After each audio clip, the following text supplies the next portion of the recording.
Hi, this is Pete Thayer of Thayer Birding Software. Today I want to show you something that I use all the time. It's called Birder's Diary version 4, and in my opinion, it's by far the best listing and record-keeping program available today. Thayer Birding Software actually created Birder's Diary over 20 years ago, releasing versions 1, 2, and 3. But 10 years ago, we sold the entire program to the programmer Jeff Jones, who has done an amazing job adding new features to Birder's Diary. Today, with version 4, Birder's Diary is by far the best listing and record-keeping program for birders, especially those who bird all over the world. Birder's Diary has arranged the icons and color-coded them so it's very easy to use. The first icon just changes the size. The green icons let you add and edit sightings. The yellow icons let you add people, places, and trips, while the blue icons create amazing reports and graphs. The reddish icons are really for advanced users. The orange icons show you where to get help, and finally the X on the end lets you close the program. To enter a new sighting, just click the green icon with the black plus sign. This takes you to the Sightings entry setup screen, where you can enter using your keyboard or a checklist. You can also filter this checklist by location. Select the taxonomy you'd like to use, and you can even say the bird's name using speech recognition if you'd rather enter it that way. Here is a checklist entry screen. Just go down the list and check off the birds you've seen.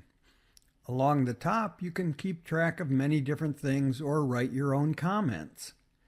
In the lower left, add the date, time, location, and the observer. If you can't find a bird on the checklist, just use the search box over on the lower right and click the binocular icon. When you need to edit a sighting or to view a group of sightings, click the green icon with the pencil. Enter the information like the date and the observer, the location, the name of the bird, select the taxonomy list you want, and click Continue. On the next screen, just scroll down and select the sighting you would like to edit, then click the pencil icon. To select everything, click the blue check mark. If you want to delete a sighting, click the black X. To add a new observer, just click the yellow icon with the 3 people. Enter all the information about the observer, and if you like, enter 3 locations at the bottom that will always appear on the main menu. You can enter your name, you can enter your spouse's name, you could even enter the name of your bird club if you want to keep track of sightings for them. To add a location, click the yellow button with the globe on it. Birder's Diary already has all the continents and the countries and the states and the provinces and quite a few birding locations. But you can add your own locations, sub-locations, sub-sub-locations, anything you want. You can also enter information about your trips, whether it was halfway around the world or down to the local park. Just click the yellow icon with the airplane. Add the name of your trip, the date of the trip, and all the people who were on your trip, plus any other comments. You can even link images to the trip report. The reports and graphs are the best part of Birder's Diary. To get to the reporting setup screen, just click the first blue icon. Along the top, you can see that there are 5 different choices. If we click Sightings Reports, we can enter the date range we'd like, enter the observer and location, we can create the way we want the report to look, and we can even save the report. When we're done, click Preview Print to see the entire report. Here is an example of a sightings report. This shows all my sightings for Collier County, Florida during 2015.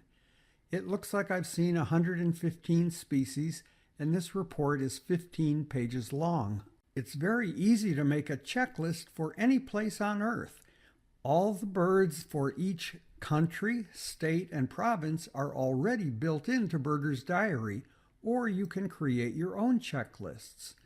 When you print out a checklist, you can even highlight certain species that you have not seen. For example, this is the checklist that I hand out to participants on the monthly bird walk at Collier's Reserve in Naples, Florida. And here's an example of an American Birding Association checklist that shows all the birds I have not yet seen that are on that list. It looks like there are an additional 316 that would be a first sighting. Clicking the Life List tab in the reporting setup screen lets you create life lists on the entire world or even a country or a sublocation. You can even set up a life list for a certain date range if you like. Format the report down at the bottom any way you like. Here's an example of what you would call a true life list. It covers every bird I've ever seen anywhere in the world during my entire life. Birder's Diary includes a special reports tab.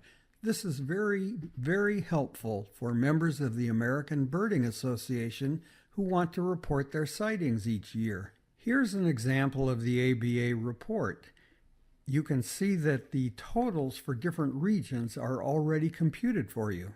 Even if you're not an ABA member, this can be very useful. The final tab in the reporting setup screen is a trips report. You can select a specific trip or you can select a date range. Here's a trip report for a trip I took to Uganda in 2014. The second blue icon will show you an abundance graph for a single species. Just select the name of the species and the location, and you can see all the sightings recorded for that bird. It will show you when they are most abundant throughout the year. The third blue icon is also an abundance graph, but it covers multiple species for a specific location. The fourth blue icon is a quick way to see your total species counts. With this report, you can even see the number of bird families you've seen in the world. The fifth blue icon is absolutely amazing. You can compare any two lists. You can compare your list with your spouse's list. You can compare your list from 2015 versus 2014, anything you like. The middle shows you all the birds both lists have in common, and the other two sides show those that are just unique to that list. These reddish icons are where you will find some of the most advanced features in Birder's Diary. You can do things like create a new taxonomy list, create checklists, and much, much more. I recommend just clicking the E=mc² button and making these temporarily disappear. To reappear, just click E=mc² again. The first of the orange help buttons is called the Rosetta Stone. Use this to find a specific bird and find out what it is called on each taxonomic list and find out the range of that bird and subspecies. The second orange help button is a web search. You can type in the name of any bird and then look for it on Wikipedia, the Cornell Lab of Ornithology's website, or Google. The third orange button with the question mark is the best place to find answers. Here you have links to the user's guide, to video tutorials, the online forum, and much more. Even more help is available if in the menu bar you click the word help.